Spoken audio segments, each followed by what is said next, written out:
You're listening to Country Squire Radio.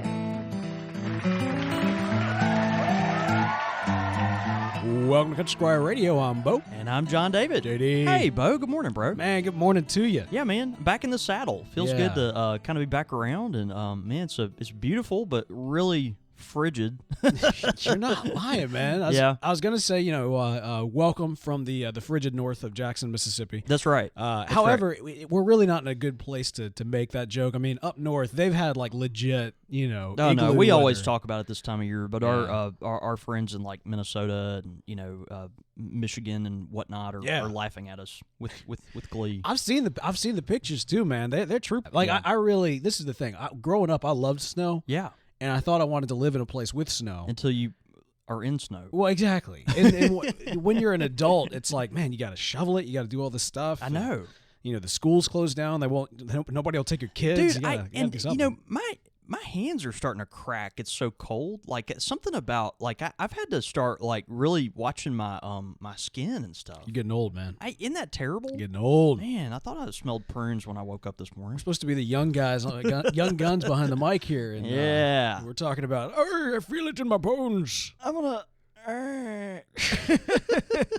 Yeah, that. Exactly. Well, hey, man, we've got a lot of great stuff that is going on right now. Of course, happy Mardi Gras to you. Happy Fat Tuesday. It is Fat Tuesday. Yeah, we're recording today. It's Tuesday. That's of course, right. This will come out Wednesday, but for those of you listening live, happy Fat Tuesday. That's right. Hope that everybody has had an awesome carnival season this last past year.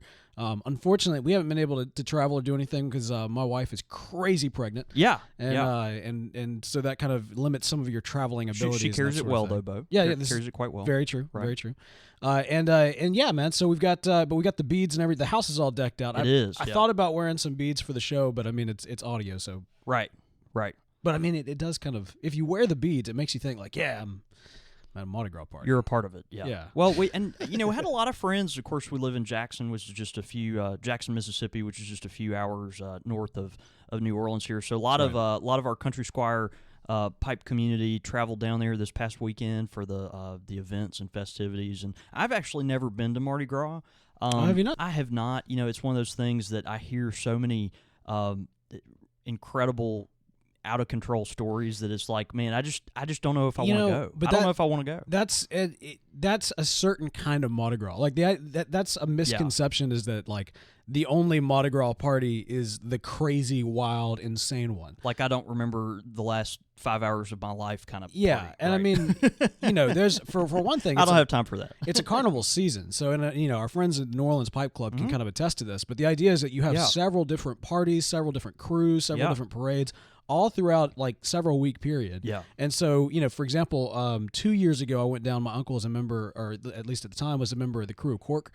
And so we went down and saw their parade, and then went to their Mardi Gras party. Okay. And it was a blast. I mean, there's a lot of wine and everything else, but it wasn't like the crazy New Orleans. I think most of my images of Mardi Gras are colored by, hey, I'm in college at Mississippi State. Sure. I'm 21 years old, and all my friends, for some reason, are going down there this weekend. Yeah. And they're coming back and not remembering a whole lot. Well, so I think that's what what most of my memories are colored by with it. But frat bros ruin everything. Yeah. That's what it goes down to. In lots of ways they do.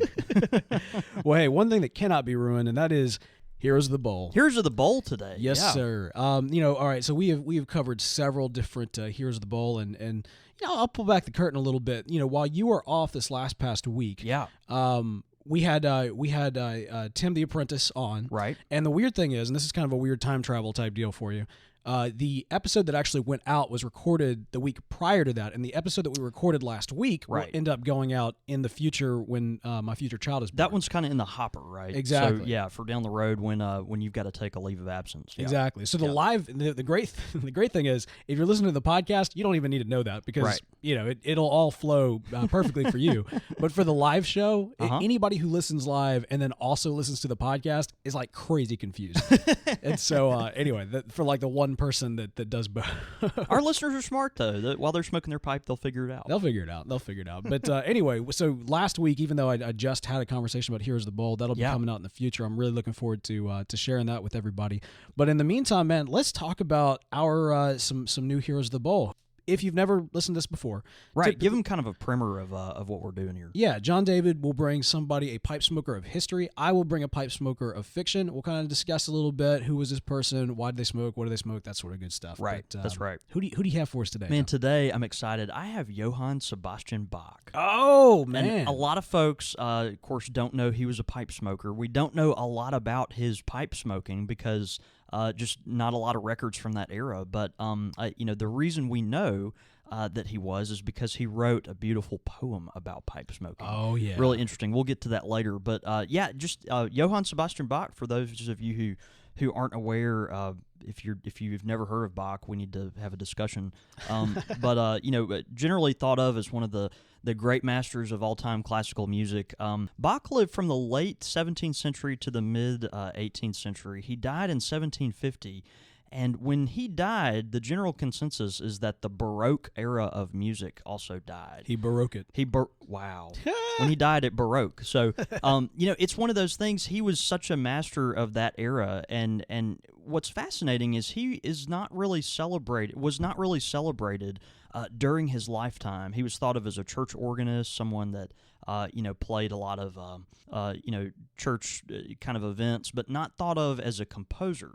And it wasn't until the early 19th century that people started to rediscover Bach and started to understand, like, this is what this guy did, and they found some of his work and began to think of him more as a composer. So it's interesting that kind of happened. But not only thought of as the ultimate composer in that Baroque style, that Baroque period. And Baroque, by the way, you have to look into it if you're not. If you're not familiar with it. Baroque it was actually kind of introduced as a name because of the almost a derogatory way people started referring to Baroque, other things as Baroque, if they were gaudy or real flashy or something that was kind of over the top. The Baroque period in music and in architecture was kind of marked by that sense of over the top, flowing, lots of flair and that kind of thing. Yeah, so you had to have like the 4-layered wig when you were working on the. You did, and Bach rocked that. Oh yeah, he did. Dude, we could rock that. Rock that Bach wig. This is out of control. No, actually, when I was a kid, I was in a Mozart play, and is that right? Well, it was a musical, and the song was about Mozart during his when he was like he had no money whatsoever, and so the song was musicians will always be Baroque. Wow. Yeah, it's true. It is true. I mean, I would think, unless you're like Britney Spears, but she's not really a musician. Well, of that period, right?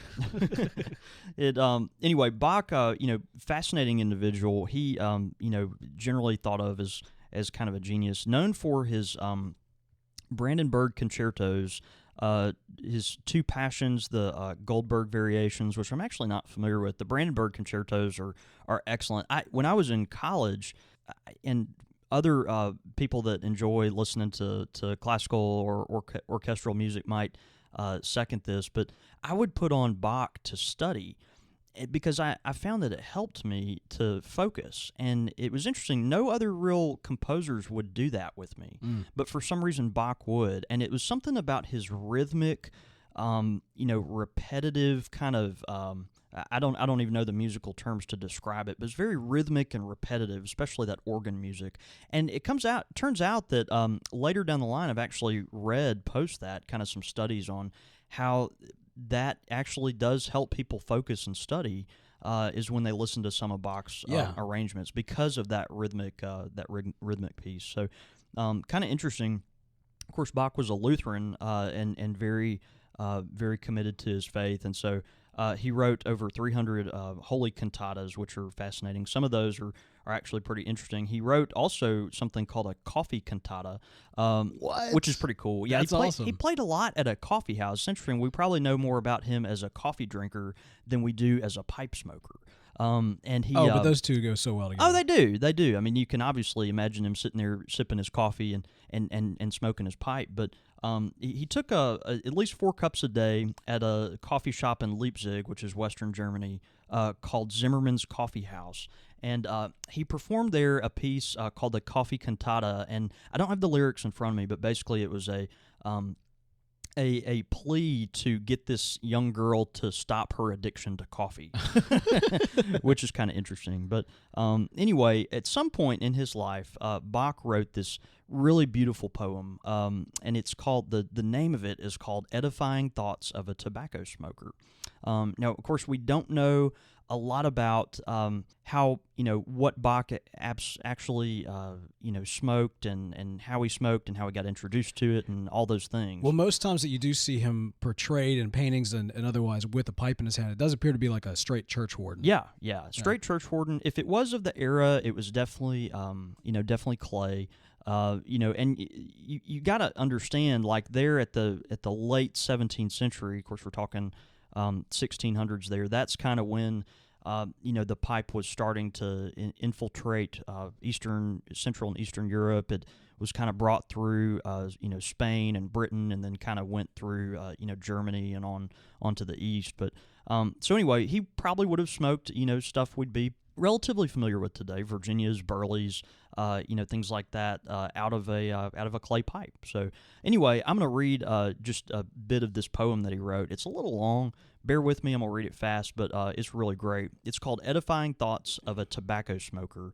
He says, "Whene'er I take my pipe and stuff it and smoke to pass the time away, my thoughts as I sit there and puff it dwell on a picture sad and gray. It teaches me that very like am I myself unto my pipe. Like me, this pipe so fragrant burning is made of naught but earth and clay. To earth I too shall be returning. It falls, and ere I'd think to say, it breaks in two before my eyes. In store for me a like fate lies. No stain the pipe's hue yet doth darken. It remains white. Thus do I know that when to death's call I must hearken, my body too all pale will grow. To black beneath the side 'twill turn, or when the pipe is fairly glowing, behold then, instantaneously the smoke off into thin air going, till naught but ash is left to see, man's frame likewise away will burn, and unto dust his body turn. How oft it happens when one's smoking, the stopper's missing from the shelf, and one goes with one's finger poking into the bowl and burns oneself. If in the pipe such pain doth dwell, how hot must be the pains of hell?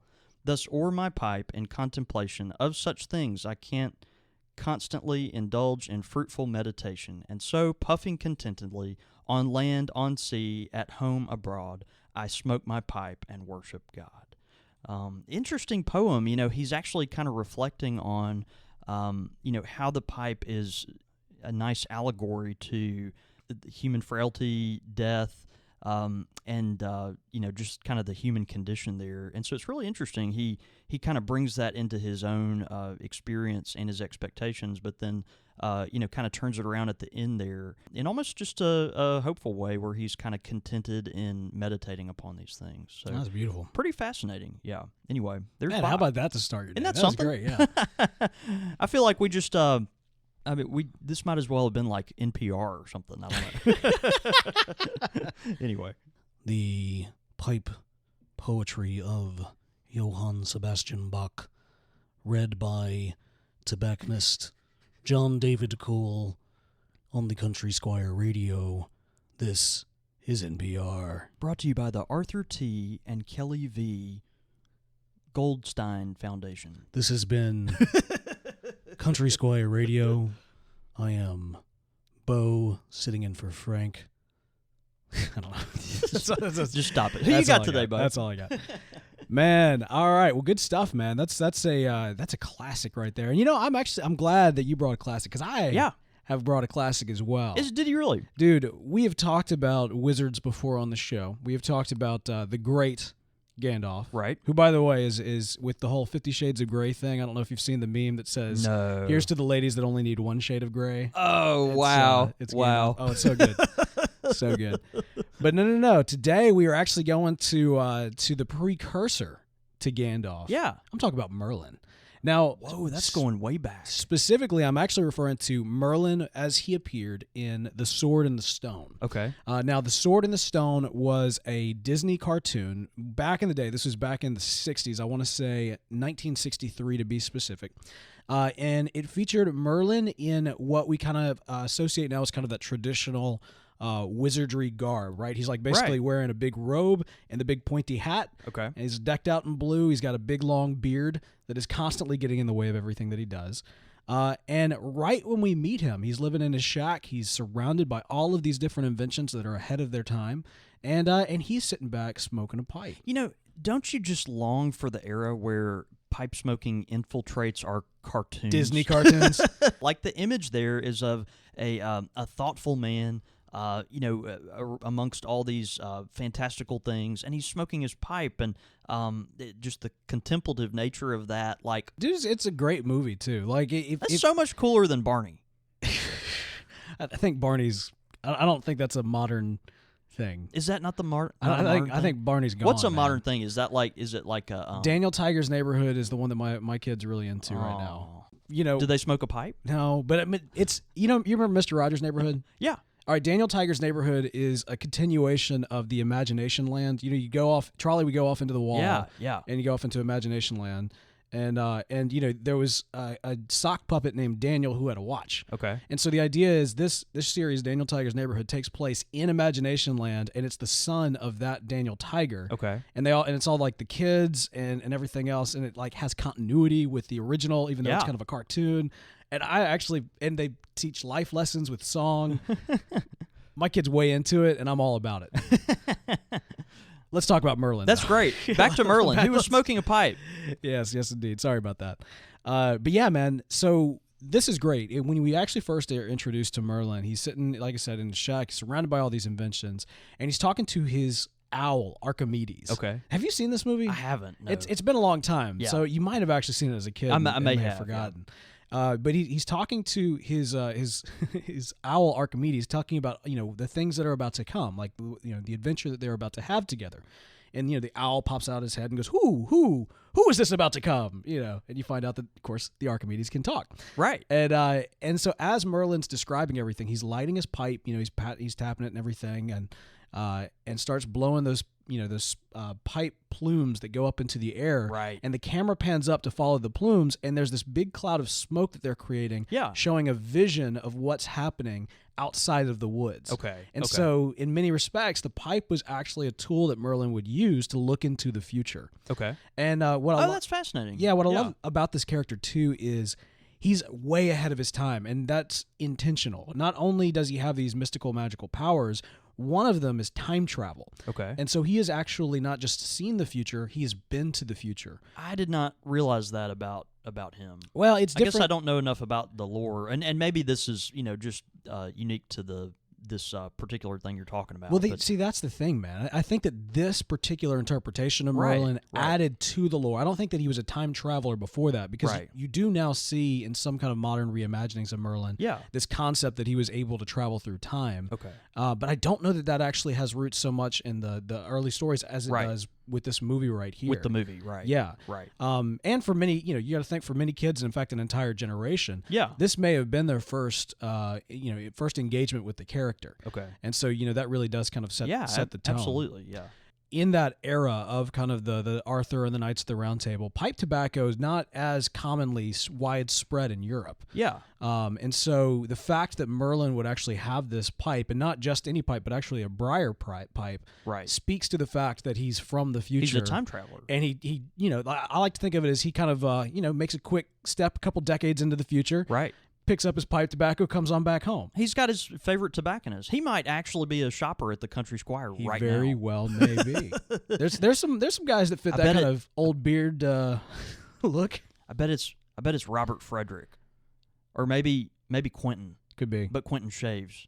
Well, I don't know. I'd be surprised if Merlin shaves.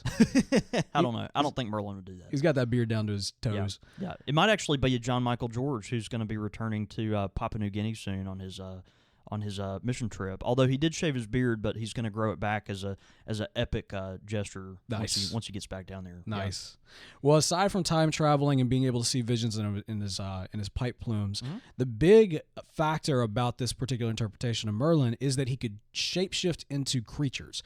And throughout the entire movie, it's actually got layers upon layers. But throughout the movie, he is actually training the once and future king, King Arthur, while he's a boy. all these different life lessons as he turns him into a fish or a squirrel, and the two of them kind of go about their business, as a fish or as a squirrel or as a bird or whatever they would be. Right. And ultimately, Arthur would get in the sights of an evil witch who would threaten his life until Merlin would challenge her to a wizard's duel. Okay. One of the first, interpretations of a wizard's duel, I'm sure, for this entire generation. Definitely the first time I ever kind of got that idea of two wizards battling out. Right.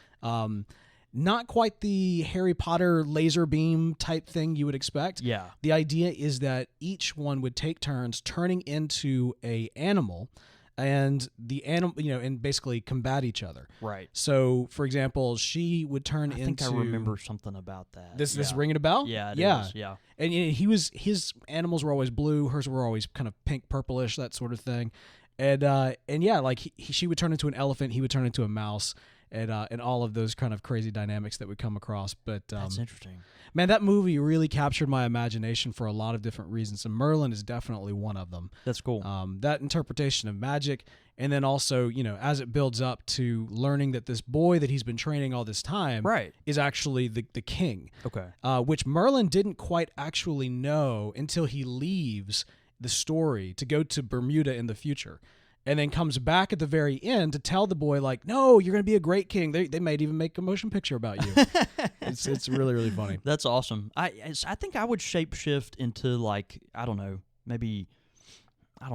Merlin, great character. Yep. That movie, The Sword in the Stone. In fact, actually, if you go to Disney World today, I think they've still got the sword in the stone that you can try to pull out yourself. Really? Which it's like super glued in there or whatever. I think is actually probably built into the anvil, you know what I mean? Like they have to make sure that nobody ever pulls it out. Right. Because theoretically, if you pull it out, you're the king of Disney World. Wow. You now become the new, maybe that's how they determine. Dude, I'm going to take a Sawzall down there and go take that thing out of there. Should do it, man. Get that mouse money. That's sweet. Well, man, even though they made a lot of their own interpretations of these characters, there are a lot of ways to go back and look at the Arthurian legends, and actually even beyond that. Did you ever have to read Canterbury Tales? I did. I love Canterbury Tales. Wonderful, yeah. And actually, Canterbury Tales was reimagined in a movie called A Knight's Tale. Yeah. Which actually starred the Joker, Heath Ledger. Yeah, that's right. That was actually a good movie. Oh, it's a lot of fun. They had like a lot of like pop rock songs incorporated, mixed within all this jousting and everything. It was pretty else. interesting. Yeah, it's a good film.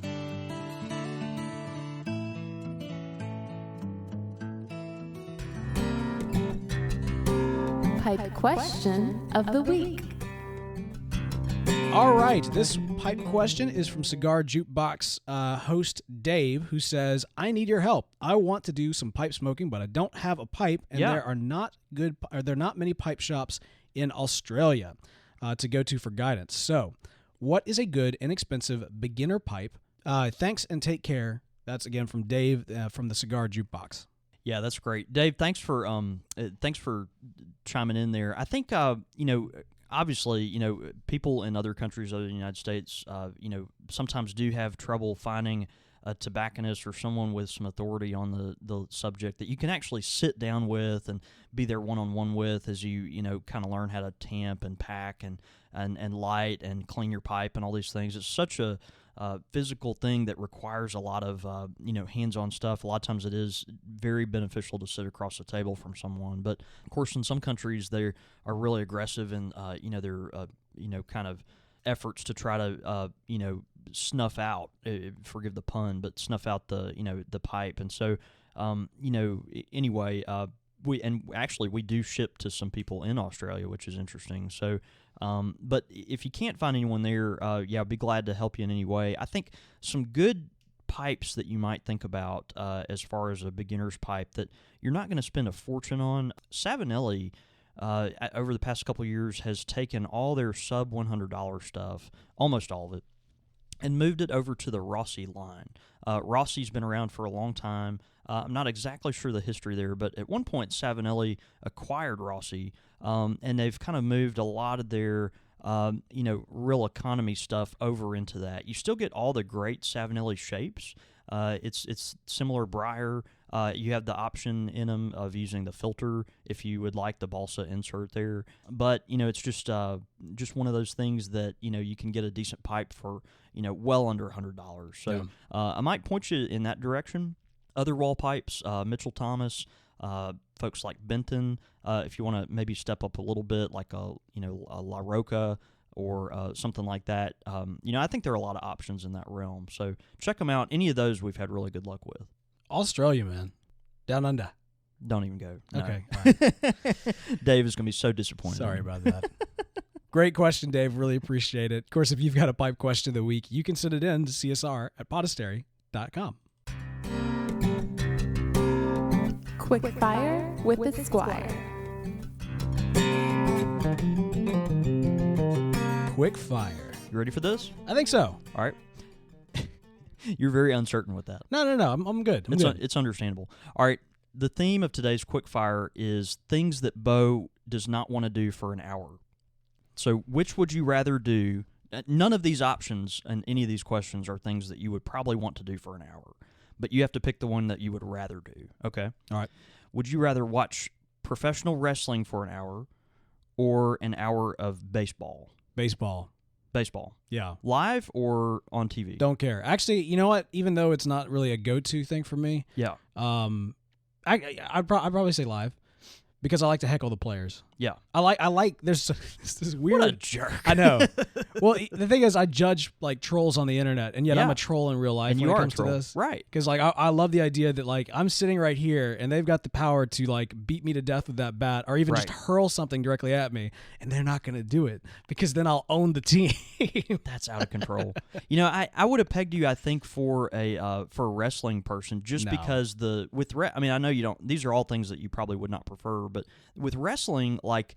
There's always a story element there. There's always some kind of drama in the background. And so, this person's beating up this person because he cheated on him with this person, and it's like this big mess. Yeah. I don't know. I think I got into wrestling for like maybe a week when I was in junior high. Yeah. And I mean, like I fell out of it real quick too. I don't want I know that there's a lot of people that really get into that and are still really into that. So I don't want to insult anybody there. It's just I just never really saw the appeal. Yeah. It just really wasn't for me. Well, I've got to say baseball. One of my favorite memories in college is at Mississippi State, going to Dudy Noble Field. We sit out there in the left field lounge, which is kind of this outfield area, and just barbecue, drink cheap beer. It was great. Dude, when I was in Memphis, the Redbirds, right in the heart of downtown, you could go in and get like a $5 ticket to sit on the grass because like they had like a knoll that overlooked the outfield out there. Oh yeah, it was great. You just so awesome. Bring a blanket. I mean, get your food. You can even bring your own food if you Memphis wanted to. Memphis really nailed that. Like they don't have a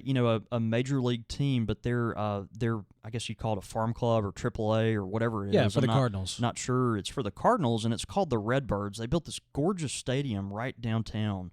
And it's so nice and modern, really comfortable, and people go to it. Yeah. It's like it's a big deal. They do fireworks shows. It's a blast. It really is a blast. If you're in Memphis, you ought to check out a Redbirds game.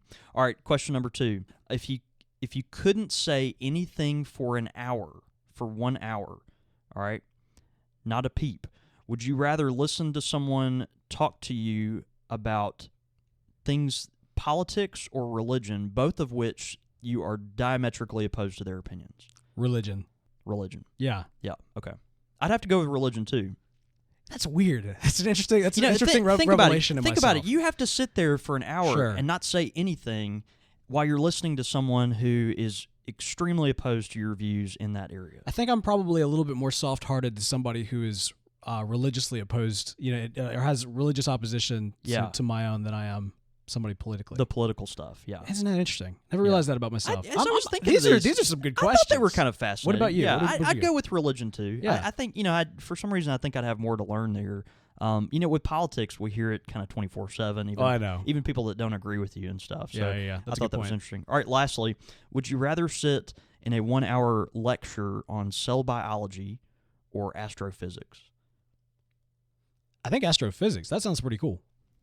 I have to go with astrophysics. Yeah. I mean, that's kind of my thing. I'm falling asleep one way or the other. But that one sounds right. Good. Right. At least you can kind of have images in your mind of time travel and planets and wormholes and all that stuff. Yeah. I was talking to a mutual friend of ours just last night about the movie Interstellar. Yeah. And we were talking about kind of the relative time based on, gravitational pull and that sort of thing. And I was thinking, man, I thought that was a great movie. I was pleased with it. Have not seen it. I'll see it once it's on Netflix. But yeah, cool stuff. That's great. That's it? That's it today. Dude, those are some good questions. I thought they were pretty good. I made all those on the fly. I feel like I just got off of like the psychologist couch right here. Yeah. Those were good. I was in therapy school for like a year and a half. I'm gonna have to come up with those for you. I know. Well, look, I'm ready to rotate off this puppy. You want to switch back? If you want to switch back. Let's switch back. I just don't want to have to answer comic book questions every week.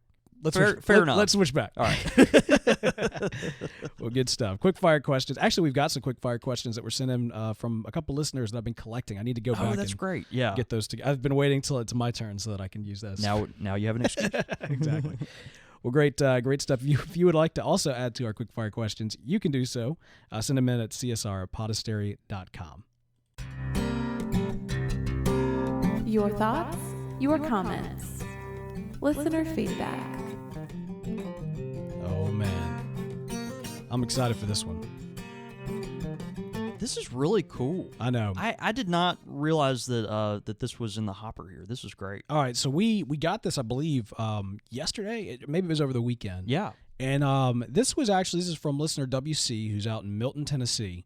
Wrote a poem. Actually, he was inspired. He was smoking his pipe. He was listening to the show, and he wrote this poem. And it's awesome, man. And it's of course, beautiful. I would butcher it if I read it. So do you mind? Would you like me to read it? Yeah, that'd be great. Yeah, this is really cool. WC from Milton, Tennessee, he writes, quote, "Burnt offering, the smoke of incense rising, no blood of Levi do I claim, in no holy raiments draped, but a burnt offering I offer, an offering of quite a spirit and open mind. Father, accept my sweet incense and use my open soul opened by my offering to whisper to me wisdom. My body is a temple, filled with smoke as the mount of David's city, filled with incense as the temple of old. This holy artifact, holy to none but I, my device of worship, not inlaid with gold, but blackened briar sweet, my own quiet worship, teeth clenched, not in pain, but in peace, sweet peace. May my worship of an open soul be pleasing to Father." And that is Puffing to the Glory of God by W.C. Mathis in Milton, Tennessee. He says, love the show, guys. I wrote this while puffing on my pipe and listening. Hope you enjoy. Indeed, we did. Man. That was awesome. This is what I'm talking about. I know, man. We get this stuff all the time. It's crazy. You know what this actually kind of feels like really sometimes cool. to me? What? All right, did you watch SNL 40? I did not. No. All right. Well, this past weekend, they had the 40th anniversary of Saturday Night Live. Yeah. And the entire audience for that show, it was like all these just, George Lucas was there, Wow. Eddie Murphy was there, all of the greats, in kind of writing and comedy and everything else, they were all sitting in the audience. That's so awesome. While the newer, the people who, they're great, they're talented. The B team. But I mean, like, they kind of feel like the B team considering who's like Right. watching them. Right. I kind of feel like that's us. I feel like we're the B team We're and the you B guys team. are the A team. Like, Listening to all this stuff. exactly. That's pretty awesome. It's insane, man. But we have people that, we talk about carving pipes and writing poetry, and these people actually carve pipes and write poetry. So it's pretty great. Amazing stuff. WC, thanks for writing in, brother. That is awesome. That reminds me of the priest at our little church that I go to. He is a pipe smoker as well. Of course, we made Parsons Blend for him at my shop, and subsequently, a lot of pastors across the country have gotten a hold of Parsons Blend, which is kind of funny. But he always talks about his pipe being his burnt offerings, and I always think that's pretty cool. That's great. Yep. We did get some iTunes reviews in from Tar Heel Rebel 05, who says Country Squire Radio is the first podcast that I've actually listened to, and it is my number one go-to podcast. Ow! Wow, that's awesome. I never knew it would be an entry level. I look forward to hearing John David and Bo each week bring their wonderful content about the world of pipe smoking. There is a fellowship that exists among the listeners of the show that I now feel a part of, connecting me to the larger world than just my city of Memphis. I can't wait for the day when I get to go to the Country Squire in Jackson or the Jackson Pipe Club to visit John David and Bo in person. It's also nice to hear two fine gentlemen that are walking the same path as with God that I am, and that they also don't have accents. That is debatable. keep up the great work, guys. Thank y'all both so much for allowing me to participate. I don't have an accent. Oh, I'm eat up with one. Yeah. You've got a little accent. No. Bo. Look, all right, here's the deal. Our folks from other parts of the country, please tell me that Bo has an accent. Our British listeners think I have an accent. Right. Our Aussie, Australian listeners, they think I've got an accent. You got a terrible Australian accent. Sorry. Sorry, Dave. But no, I think that my voice is fairly neutral. You'd make a good broadcaster. I mean, you are a good broadcaster. When I was in high school, I used to watch how broadcasters would speak so that when I did theater in high school. Okay, that's fair. Yeah, that's fair. I would not sound like, and as much as I love my grandfather, I wanted to not sound as distinctly South as him. Right. So that's why you always say "you people" and soda pop rather than than y'all and Coke. I'm not crazy. I'm not crazy, and I say pecan, not pecan. Pecan. That's how the Yankees say that. Oh man. All right, man. Well, hey, we've had a blast. We want to thank you guys for all of your wonderful content and feedback, and that's really awesome. But that poem especially, and Mathis, if you with your permission, I'd love to share that up on the Facebook page. So let us know. Also, you can follow us. You can head over to countrysquireradio.com for all of our contact information and more. You can, of course, follow us on Twitter at Squire Radio. I'm at The Real Bo York. I'm at John David Cole, and you can get us at the shop at @_Country Squire. And, of course, the Facebook page that I already mentioned before, facebook.com/Country Squire Radio. You can tune in to listen live every single Tuesday at 9 a.m. Central Standard Time. That's 7 a.m. Pacific, 10 a.m. Eastern. If you're an artist, don't forget, we are recruiting, I suppose, for a project that we're working on. Send in that artwork to the email. You can also reach us at any other place, but email is probably the best way to get that to us. Yeah. So. Dude, I had fun today. Man, I'm going to go to the shop and put on some Baroque music. Dude, do it. Yeah. Can I tell you, I missed you. I'm glad that... yeah, thank you, brother. I'm glad to be sitting down with you I this appreciate morning. it. You too, man. It's been good to get back in the saddle and kind of reconnect with friends after I've been out of town for a little while. And, man, it's good to be back. It really is. All right, man. Well, let's go have a day. See you, bro.